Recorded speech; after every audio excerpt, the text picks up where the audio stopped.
বিশ্বের অন্যান্য স্থানের মতো কানাডায়ও যথাযোগ্য মর্যাদার সাথে পবিত্র মাহে রমজান পালিত হলো। রমজানের প্রত্যেকটা দিন প্রত্যেকটা মসজিদে এখানে মানুষের উপস্থিতি ছিল চোখে পড়ার মতো।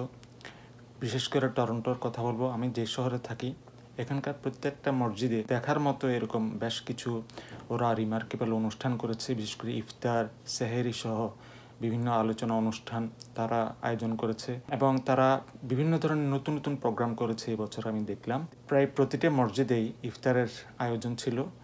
আমি যে এরিয়াতে থাকি ওইদিন মসজিদ এবং বাইতুল মোকাররম সহ এখানে টরন্টোতে মেইন যে সমস্ত মসজিদগুলো আছে সেগুলোতে প্রত্যেক দিন ইফতারের ব্যবস্থা ছিল এবং কেউ না কেউ ডোনেট করেছে। যারা ডোনেট করেছে তাদেরকে ধন্যবাদ। বছর দেখেছি আল আবিদিন মসজিদে বিশেষ করে বেশ কিছু ইয়াং গ্রুপ, তরুণ গ্রুপ, তারা নিজেরা এগিয়ে এসছে এই সমস্ত ইফতার দেওয়ার জন্য, সাহায্য করেছে এবং অনেকগুলো ভলেন্টিয়ার এই বছর কাজ করেছে দেখলাম। প্রতিটা মসজিদে তারা স্বেচ্ছা প্রণোদিত হয়ে সময় দিয়েছে এবং ইফতার, সেহেরি সহ বিভিন্ন তারাবির নামাজ অনুষ্ঠান সহ বিভিন্ন প্রোগ্রাম যাতে সুষ্ঠুভাবে হয় সেটার ব্যবস্থা করেছে। বিশেষ করে এখানে টরন্টোর মতো শহরগুলোতে পার্কিং একটা বিরাট সমস্যা। আমাদের এই এরিয়াতে পার্কিং নিয়ে অনেক সমস্যা হয়েছে, অর্থাৎ মানুষজন যেহেতু নিয়ম শৃঙ্খলা যথাযথভাবে মানে না, যেখানে সেখানে পার্কিং করে, এই জন্য মসজিদ কর্তৃপক্ষ খুব সমস্যায় ছিল। কারণ সিটি থেকে অলওয়েজ তাদেরকে একটা অ্যালার্ট করা হতো, রিমাইন্ডার দেওয়া হতো যে তাদের কারণে, এই পার্কিং সমস্যার কারণে স্থানীয় নেইবারহুডের সমস্যা হচ্ছে এবং নেইবার থেকেও কিন্তু কমপ্লেন করতো।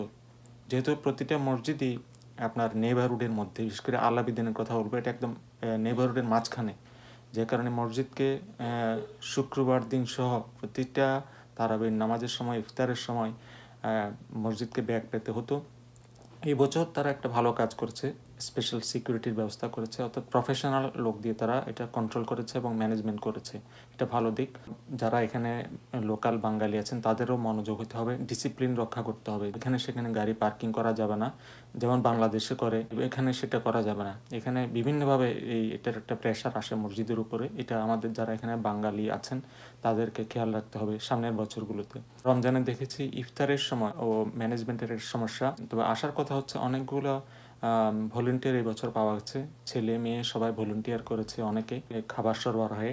পরিবেশনের সময় একটা ওদের সমস্যা হয়েছিল, মানুষজন এখানে বাংলাদেশ যেমন করে যে নোংরা করে রাখেন যেখানে সেখানে, পানির বোতল ফেলে, এগুলো একটা সমস্যা এখানে। তো এই সমস্ত ব্যাপারও মানুষের সহযোগিতা একান্তভাবে দরকার। মানুষ যদি সহযোগিতা না করে তাহলে কিন্তু মসজিদগুলো এভাবে ম্যানেজ করতে পারবে না এই সমস্ত প্রোগ্রামগুলো। তো পরিশেষে সবাইকে শুভেচ্ছা, ঈদের শুভেচ্ছা রইল। আর একটা ইম্পর্টেন্ট কথা বলে রাখি, বাংলাদেশ এবং কানাডা বিদেশেরই কিন্তু এখন একটা ট্রানজিশন পিরিয়ড চলছে, অর্থাৎ সামনের দিনগুলোতে একটা পরিবর্তন আসবে রাজনৈতিক, সামাজিক, অর্থনৈতিক সব ক্ষেত্রেই। দুই দেশের একটা চ্যালেঞ্জ আছে সামনে। তো সেই চ্যালেঞ্জটা যাতে সঠিকভাবে মোকাবেলা করা যায়, এজন্য সবাইকে ধৈর্য এবং সাহসিকতার সাথে এই সমস্ত চ্যালেঞ্জগুলো মোকাবেলা করতে হবে, একে অন্যের পাশে থাকতে হবে। সবাই ভালো এবং সুস্থ থাকবেন।